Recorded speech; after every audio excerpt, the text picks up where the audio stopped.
Good evening once again, all CSP listeners and lovers of Chinese Chengyus. Laszlo Montgomery here with the Chinese Sayings Podcast, bringing you a quickie this time. I'll have you on your way in no time at all.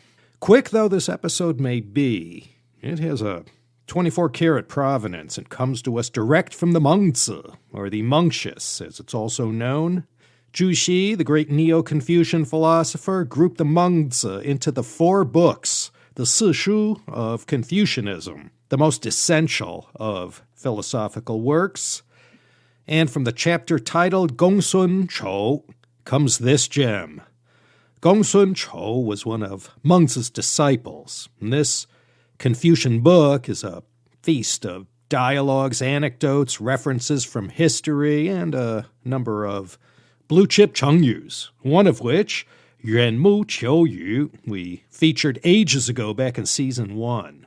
And our Chinese saying for this time is Yà Miáo Zhù Zhǎng. Let's break this one down like we always do. Yà Miáo Zhù Zhǎng.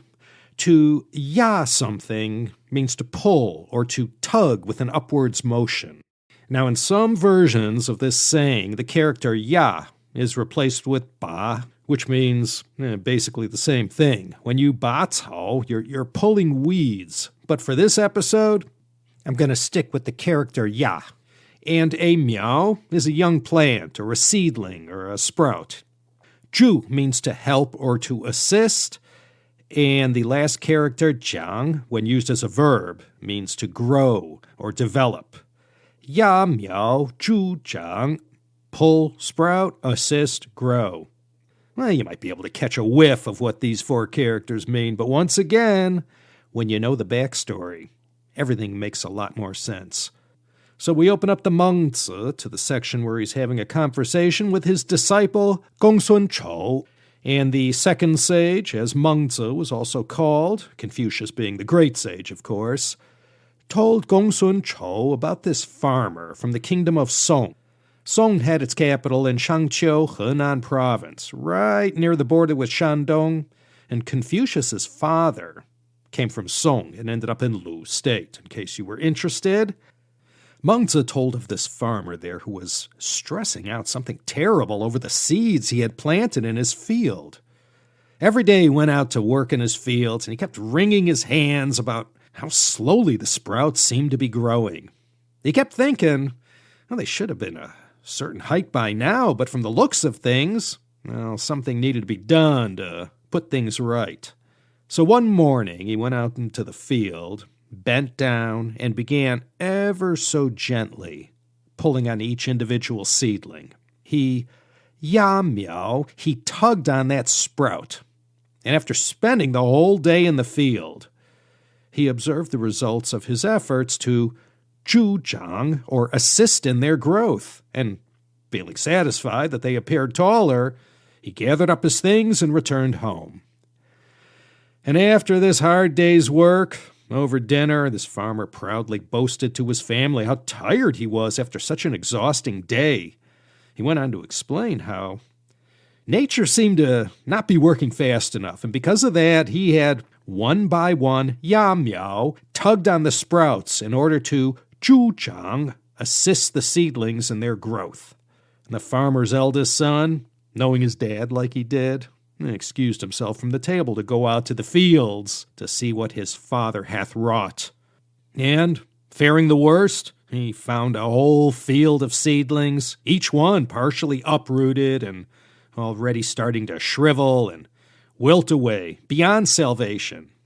With a feeling of grave disappointment, he saw that his father had gone and Yà Miáo Zhù Zhǎng. And as Mengzi explained to his disciple Gongsun Chou, there are few men who do not wish for their efforts to come to fruition as quickly as possible. Those who give up on their labors as too much hard work are like lazy farmers who do not weed their fields. On the other hand, those who are too aggressive and anxious to see results ASAP are just like that simple-minded farmer from Song who pulled his seedlings out of the ground in his attempt to speed their growth. Not only did that not help, it ended up hindering his harvest. Yà Miáo Zhù Zhǎng to pull a seedling, to aid its growth.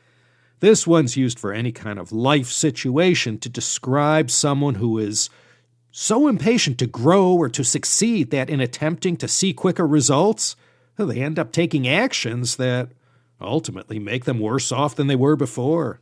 A common example often cited to go along with this Chengyu are these so-called tiger parents who exhaust their children by sending them to these bushiban cram schools while simultaneously enrolling them in sports, music lessons, and other preparatory classes, making plans to enroll their kids in Harvard or Peking U while they're still in first grade. They too have been described as Yà Miáo Zhù Zhǎng. So no matter in your own family, in business, in agriculture, or in anything, sometimes when you Yà Miáo Zhù Zhǎng, you try and do whatever you can to push things along so that the gratification could come that much faster. But all you're doing is tugging on those sprouts to help them grow. You're not letting nature take its course. By going against nature and pushing things too fast, you end up doing some damage instead. Follow Mengzi's advice. Don't do it. And kids, too. Some children are in such a hurry to grow up. In elementary school, they're already trying to be teenagers. And teenagers become too anxious to become grown-ups. Through their actions, they attempt to push the laws of nature to their limit. Remember, as we say in English, slow and steady wins the race. Eep boop, baby. Oftentimes, there's no shortcuts in life.